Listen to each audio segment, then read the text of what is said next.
Welcome everyone to another episode of Smokin' Roast, sponsored by Beckles Humidor and Chef CT. Today we have a special guest with us today, and anybody in the smoking community, you may have met her out in Las Vegas, you may have met her in the Ohio area, she's all over the place. Miss Sarah Burkhart. Sarah runs an organization called Cincy Smokes, in which she goes all over. Did I get it right? No. What's it called? It's Cincy Smokin. Cincy Smokin. Sorry. I also talked with my kids again. Well done.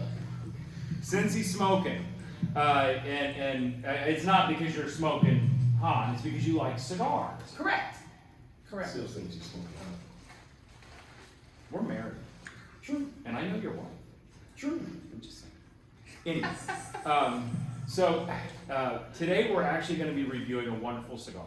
And we went with the theme, if you've noticed on the last couple of podcasts we did, we always bring up, because there is a culture within the cigar community of women that enjoy cigars. And people, Absolutely. typically you don't think, normal people don't think of women enjoying cigars, but they do. It is a wonderful community, it's a wonderful place for people to gather. And Sarah really promotes that within the community. I remember seeing her out in Vegas. There were always women coming up to her out in Vegas as she's representing these different boutique brands. And we became good friends with probably the most famous woman in the cigar industry, Miss Karen Burkhart. Absolutely. She is just an absolutely amazing lady if you've never met Karen. Karen has a range of amazing cigars. In fact, I think it was the last podcast I brought up. I went to her shop down in Daytona Beach and was treated like an absolute king while I was down there. They were the most accommodating, amazing people that I could imagine meeting. And I know you've had experiences with Karen. I love Karen. So Karen is, if you don't know Karen, Karen is a little spitfire. She might be 5 foot tall. Okay. I don't think she's... The heels though. She's taller than I am with the heels. Right, so I don't think she's 5 foot barefoot. So she always has these heels on. She has these massive wedge heels on. Yeah. But I'm a little bit taller barefoot. Yeah. I'm about 6 foot barefoot. So when I wear my heels, because I wear heels all the time when I'm out too, I'm about a foot taller than Karen. So there was an event back down in Cincinnati at the shop that I work at, and Karen had on her heels, and I had on my heels the entire event. It was time to clean up. I took my heels off and put on my get some shit done shoes. Yeah. So they weren't heels. She walks over to me and says, "We're finally the same height."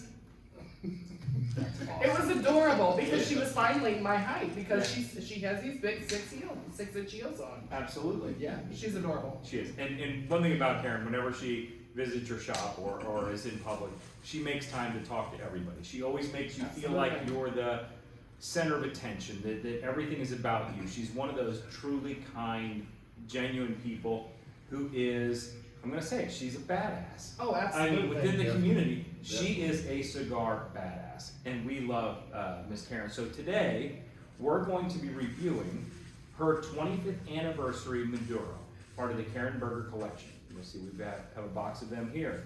So at this time, should we fire one of them up? Fire them up.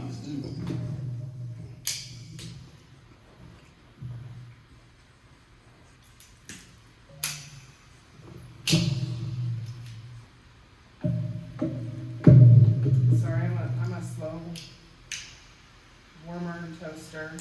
I am the same. So everybody knows from watching this that I do the butane directly into the cigar to get it lit quickly. They do it the right way, toasting the outside of the cigar, if you're not lighting with Spanish Cigar or a long match. Wow.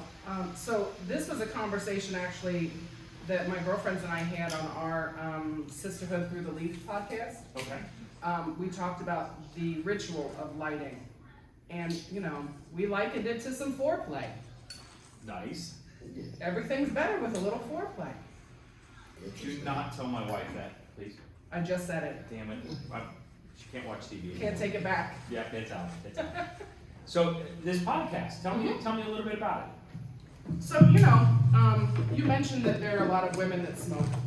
And there are, but representation isn't where it could be. And a lot of us like to learn things about cigars because it's a constant education piece. We found that there really aren't female podcasts to engage in those types of conversations. So because I'm the type of person that says if it needs to be done, let's do it.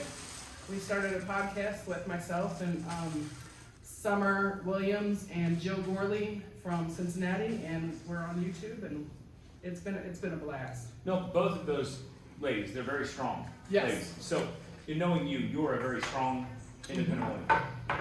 Let's say you're not. Mm-hmm. Can you still enjoy cigars? Can you still enjoy the community? Absolutely. That is the whole purpose for the show, is so that we can educate you on what you can get started on, Mm-hmm. so that you have a little bit of information and a little bit of knowledge and a little bit of confidence in that space. And we're always welcoming to invite ladies to join us. We can walk you through it. I was at a lounge up in Chicago one time, and I saw these two ladies looking at me, and I'm not from Chicago, so I don't know these ladies, Right. and they just kept looking at me, and then they were fiddling with their cigar and then looking at me. I finally walked over and said, "Hey, do I know you? Like, do I have Yeah. something on my face? Right. What's going on?" They're like, "No, we're just watching you smoke your cigar, and we liked how you hold it. So we wanted to learn how to hold it like you, because you looked like you knew what you were doing." I was like, "Sweetie, I'll tell you, there's 101 different ways to hold it. People will tell you one way's right, one way's wrong. It's whatever's comfortable for you that you feel okay doing." She was like, "I love that. I thank you so much." From that time on, the rest of the night, they had a blast. Absolutely. Awesome. And I think it's feeling comfortable in where you are. And I think that's what intimidates a lot of people when they first walk into a cigar shop, is they don't know the culture, the community, things like that. Understand, it is the most accepting culture in the world. Absolutely. Everybody there wants to be your friend. Everybody there is there for community, to get together. Right. And never feel intimidated when you're going into a shop, because everybody wants to help you.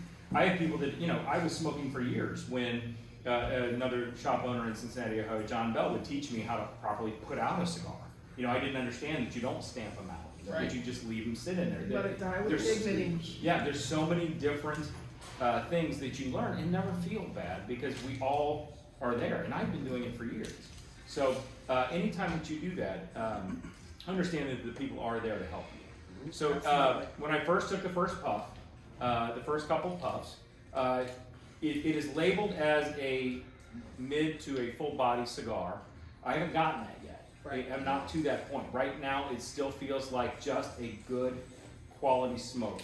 I'm getting a little bit of, this is the first time I've actually tasted something. You had mentioned something about the wrapper, that there's a little bit of almost a chocolatey flavor to it, and I'm getting a little bit of that in the cigar. Chris, what do you?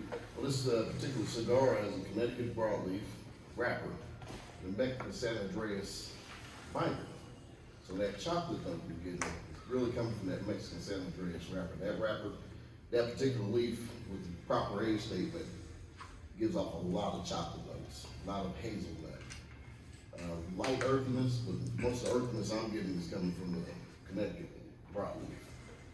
So that chocolate notes, I'm hoping it gets more prominent throughout. We'll get to the second and final thirds. Sarah, what do you get? Right now, it's just earthy, and it is not. It's right in the mid range. It's definitely not full body yet. No, definitely not. Do cigars get stronger the more that you smoke them? As you get further down through there, Yes. Chris? Yes, the closer you get to the final third, the more concentrated the flavors are, the more concentrated the oils get, because the fire is closer to the mouth. So they will definitely get fuller in body. But this one, I'm thinking this one's gonna stay pretty medium throughout, because it's very, very light right now. Even though it's labeled medium, it's very light. It's almost mild to me. So what do you see? What do you see a lot of with the ladies that are smoking? That smoke with you. What are they across the board on types of cigars that they like? Or do they concentrate more on a particular one? I know, and I'm speaking as a guy, because I'm a man. We're all across the board. We can go from anything from a flavored cigar to the heaviest, darkest cigar in the world. Right. In the female community, are they across the board like you are? Absolutely, absolutely. It is a myth that women only like to smoke flavored cigars. It is a myth that all women started smoking through flavored cigars. My very first cigar was a Romeo and Juliet. Clearly Yeah. not a flavored cigar. I do know folks that have started with Tatiana's, for instance, but that's not necessarily where every woman is wanting to start.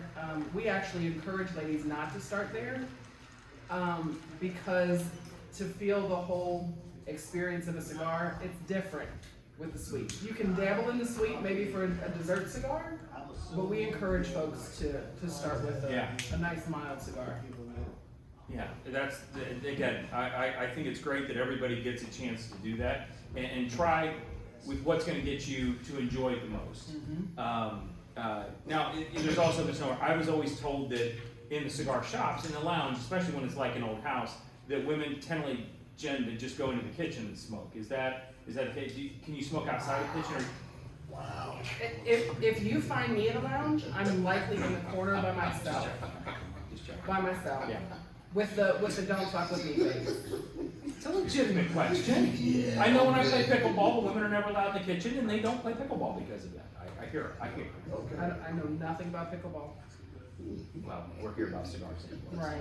Right. No, however, we just talked about on our show about pairing cigars with food, which is a thing. Not everybody does. Some folks are very strong about not mixing smoking with eating, but we were encouraging folks to adventure. Take the opportunity to mix it with something.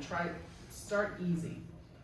Don't go too crazy bold, and the pairings of opposites, the complementary flavors. You don't want to go full flavored across the board. You want to complement the meal with the cigar. So being an ex-chubby guy, I used to go from salty to sweet, salty to sweet. I would have chips, then I would have something chocolate, something like that. Yep. Same thing with cigars. Same thing.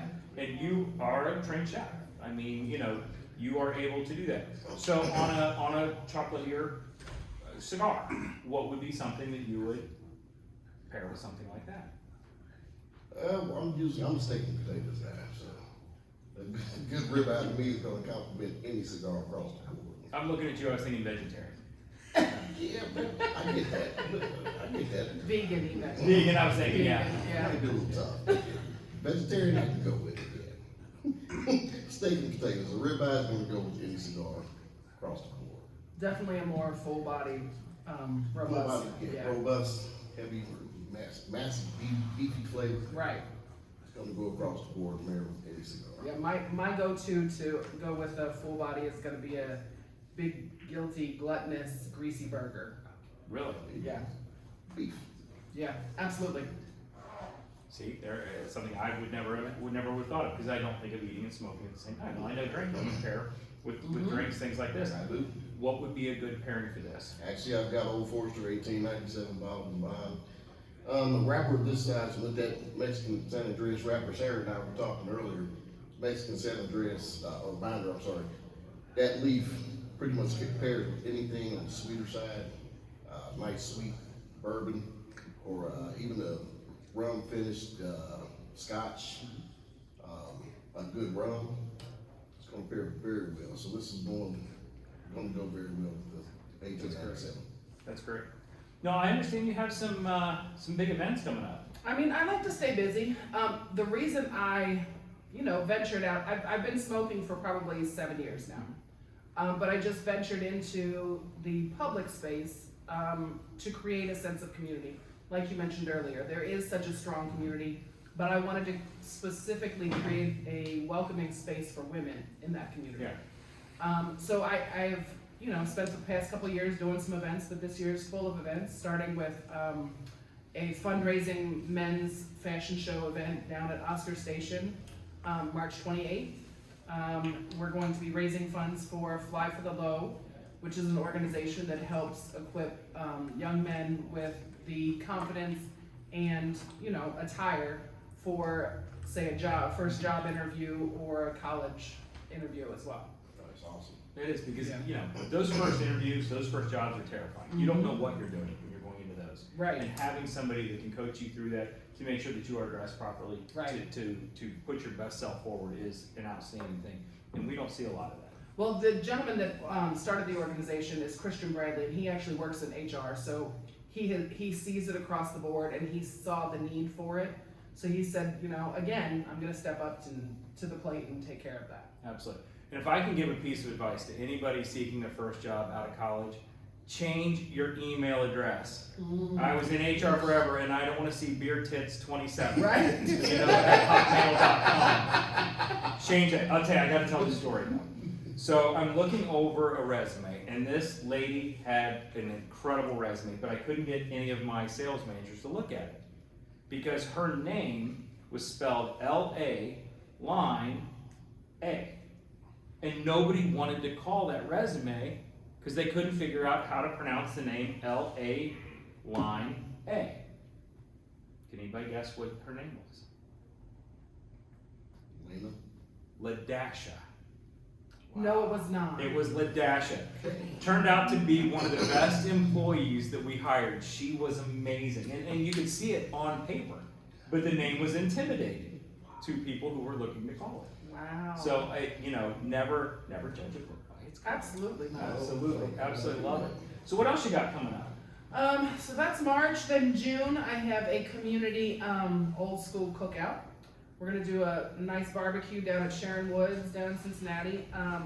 We're gonna have a spades tournament. I don't personally play spades. We weren't allowed to play cards growing up in my house. But I do understand that they can get a little heated at times. So we're gonna have a spades tournament. We're gonna have some delicious barbecue by one of my favorite caterers down there in Cincinnati, and just have a good time. Just to have a good old sit back, relax, enjoy the company of the community. And building the community. Yep. Build the community. Again, Yep. when you get around people of all different education levels, success levels, religious levels, it's amazing how much you can learn from everybody else. You may not agree with them politically. We bring this up all the time, but you become more well-rounded. Absolutely. And then you find people that really want you to do better. Yes. Everybody wants you to do better Yes. because a rising tide lifts all boats. Well, Absolutely. the thing is that when you can sit and have a conversation with someone who has vastly different perspectives, hopefully you can gain information and compassion and knowledge from those perspectives. Absolutely. And that to me is the only way that our country is going to become stronger, is to sit and have those conversations. Absolutely. And the best way to have those conversations for me is over a cigar and possibly a good drink too. Absolutely. Absolutely. And that is one thing that, I'm gonna bring Karen Berger back up into this. We had only been open a couple of months, our shop. We were very new. We didn't really know what we were doing yet. And Karen showed up at our shop and walked through here, introduced herself to every single person in the shop, made everybody feel special and important, and helped us with all sorts of questions that we had. And again, that is what you find in this industry. And I want to hold her out, but I've run into a lot of the cigar owners, brand owners that are so genuine and so helpful, and it makes it great for everybody. Absolutely. It really does. It really does. Anything else you got coming up? I know you were booking something on like a bus tour sort of thing. I am. So in September, we are going to have, it's myself and a partner of mine, She Rolls Entertainment from Dayton. She is a female cigar roller in Dayton, who does events and things. But her and I have collaborated to organize a lounge crawl for the Dayton area as well as the Cincinnati area. The Friday night, it's in September 12th and 13th. Friday night is going to be a tour of the Cincinnati lounges. Saturday afternoon is gonna be the tour of the Dayton lounges. And then Saturday evening, we're actually gonna have a whole soiree where both cities can come together at a beautiful outdoor venue where we're gonna have live music, cigar vendors, accessory vendors. Again, it's about having that space and time to build that community and to grow it, because we're bringing the two cities together. That's fantastic. Awesome. And a lot of the people that we smoke with, they are from Cincinnati. Yes. They come up from Cincinnati to Dayton. Right. They go from Dayton to Cincinnati. Mm-hmm. Again, because you meet so many people that you end up becoming great friends with. Absolutely. Within the culture. And then you end up doing business together with a lot of them. Mhm. Absolutely. So we're now in the cigar, Chris. What's your thoughts? This is a great cigar. Very good blend by A.J. Fernandez for Miss Karen Berger. Still in the medium range. I would not hesitate to give this to a beginner. Mhm. It's a great conversation piece. Band is pretty, comes from great stock. She's got a great farm down in Nicaragua. So I like it a lot. And you guys know me, I'm a mild, maybe to a mid, and for me, I'm having no issues with this one at all. So if it is your first time in a shop, if you're looking for a cigar to try for the first time, Karen Berger Maduro 25th anniversary would definitely be one. Now she does have Connecticut, she does have others, and you will see they are all 91 to 95 rated cigars. They are all very premium, high quality She's a- cigars. And the beauty is, they're not expensive. They're not at a high Right. price point either. No. Karen keeps them to where everybody can smoke those cigars, and that's Yes. another thing that I absolutely love about her. Yes. What are your thoughts? She has a beautiful Habano as well. Okay. As far as the price point, I need folks to understand that cigar smoking is not only for the high Yes. end, True. folks that have ridiculous expendable money. There is a price point of a cigar for everybody across the board. Absolutely. And that's part of that whole, anybody can smoke a cigar, which enriches the community. Absolutely. And I started out on Swisher Sweets. I mean, they were like $2 a stick. Now, I won't admit that to a lot of people, but you know, you had to start somewhere. My girlfriend at the time smoked cigarettes, and I wouldn't let her smoke inside, and then she spent all her time outside, so I had to find something to do to go spend time with her at the time. That was a mistake. Guy Fieri started on Backwoods. Did you really? Yeah. Well, I used to smoke backwoods. Really? Yeah. And have you met Guy? I did meet Guy. I was lucky enough to go down to La Zona with Eric Espinoza. Yep. Down in Miami, he does a big event once a year for some of his favorite people, and Joe and I went down and actually we recorded our show there. Had Eric on there, had Eric Bay from Black Star Wine Cigars on our show as well. But we did have an opportunity to meet Guy Fieri. We heard his backstory on how he started the Knuckle Sandwich series, and I don't tell many people, but when we actually walked through the line and got our pictures taken and spoke to him, he told me that my smile was distracting while he was talking. Really? Yeah. When I met him, he told me I looked like a first grader on the first day of school. I mean, we can't all be me. And because of I was wearing a Bad Birdie t-shirt and a backpack. Now, if you guys, she brought up Eric Espinoza, who is another wonderful cigar owner, the Espinoza brand of cigars, who make the Knuckle Sandwich cigars that Guy Fieri has helped him create. If you ever get a chance to meet Eric, just sit and talk to him. His stories are brilliant. They are hilarious. Eric can hold a room. Oh, Anytime you're absolutely. talking. Eric has been up here, and he is just an absolute joy to have here. We absolutely adore Eric as well. He's a storyteller, and Oh, he man. he claims that he doesn't like to be the center of attention. Mhm. He claims. And if you've ever met him, you know that that's not But true. you can't. So He's like me. He's a quiet wallflower. yeah, he's You a don't get a wallflower. lot Yeah. out of that. Yeah. Yeah, quiet. Absolutely. Yeah, I actually, so during the final event we had down there, Eric grabbed my hand and they had amazing salsa music playing. He grabs my hand and takes me out, and I'm like, where am I going with Eric Espinoza? Yeah. We danced. I love it. We salsa danced. It was the best time. And again, there's that height difference. I was gonna say, did you look over his head? I didn't totally mean- look over his head. He's not that tall. He's not that tall, but I didn't fully look over his head. But we had a great time. No, Eric Yeah. is wonderful. And again, back to the culture and the shops. You know, we bring this up every time at the end of our podcast about how important it is to shop at your local shops, to go in there. That's where you're going to meet the people. That's where you're going to get the best attention. That's where you're going to learn about cigars. You may have a go-to cigar. You may have a particular one. You know, you may fall in love with this cigar, and you may go to order them, and they're out. The people at those shops will steer you in the right direction to another one that you will find, and you will find your palate evolving. Absolutely. Yes. You will find your taste changing. You will be moving on to the next level or the next type of flavor, and it may pair well with what you're eating or drinking that night, as you are very aware. Very much so. So when you are out and about, look for a local shop in your community. Figure out where your culture is, where your crew is, where your new group of friends are, because I guarantee you're going to meet them at those Yes. shops. Absolutely. So, and try to always support. So, Anything else you'd like to say? No, I just thank you for, having me up. We can't thank you enough for Thank you. being here. Yeah. You're truly a rose among two thorns. Absolutely. You know? I must be heard. Yeah. So, Ms. Sarah Burkhart with Cincy Smokin, Yes, sir. and Patrick Beckel with Beckel's Humidor, and Chef CT. We thank you guys for joining us. Until next time, we'll see you soon.